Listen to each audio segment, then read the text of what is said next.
Last night, Senator Manchin and I on the floor of the Senate with Senator Wyden and Senator Donnelly and Senator Casey and were again asking our colleagues to honor the commitment that Harry Truman made 7 decades ago to the mine workers of this country, to the retired mine workers, and to their widows. We all know that mine workers, the life expectancy of mine workers is often less than the life expectancy of a teacher or an elected official or an insurance agent or someone that works in many other kinds of businesses. They're more likely to be injured on the job. They're more likely in some cases to perish on the job. They're more likely to contract an illness from the air they breathe and the conditions in the mines, whether it's black lung or whether it's some kind of heart disease. So this is particularly important to mine workers and the widows that we take care of their insurance. Most of the mine workers I know got a notice only late in November or early this month saying their insurance would be cut off at the end of December. What a Christmas present.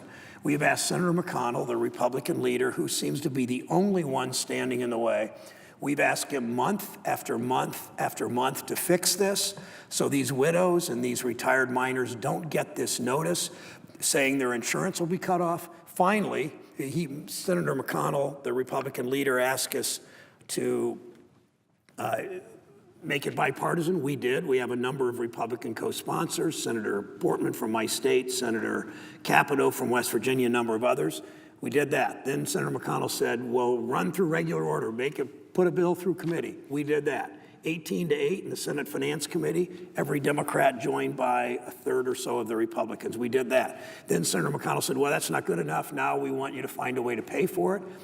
We did. No tax dollars involved. This is money in the abandoned mine funds assessed against the mine companies and the accumulation of funds over the years. We did all three of those three things. Still, Senator McConnell, because of his antipathy, apparently, towards the United Mine Workers Union, and if he wants to have antipathy towards a union, if he hates unions, that's his business.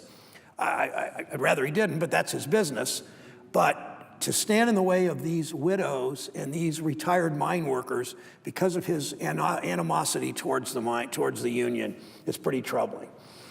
Last night, Senator Manchin and I, issue after issue after issue, continued to object to other generally non-controversial bills, which we support, some of them I co-sponsored, until this body does its job. But you know what, Mr. President? If this Senate doesn't act, it looks like a number of senators, as House members I apparently have already done, have gone home for Christmas. So I'll have plenty of colleagues go home and celebrate the holidays. Regardless of their faith, they'll celebrate the holidays in the 3 upcoming weeks.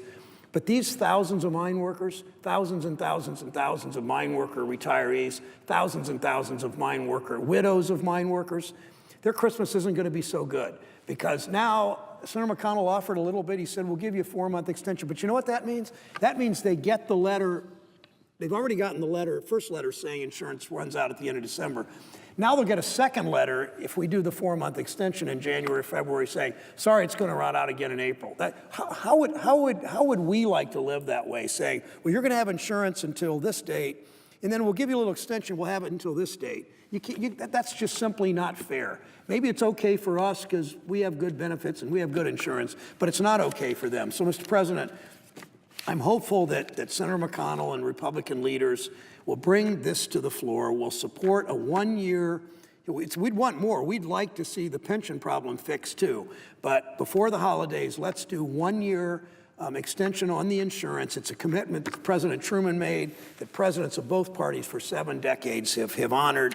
It's the least we can do, Mr. President. I think we should stay here and work up until Christmas if it doesn't happen. I note the absence of a quorum.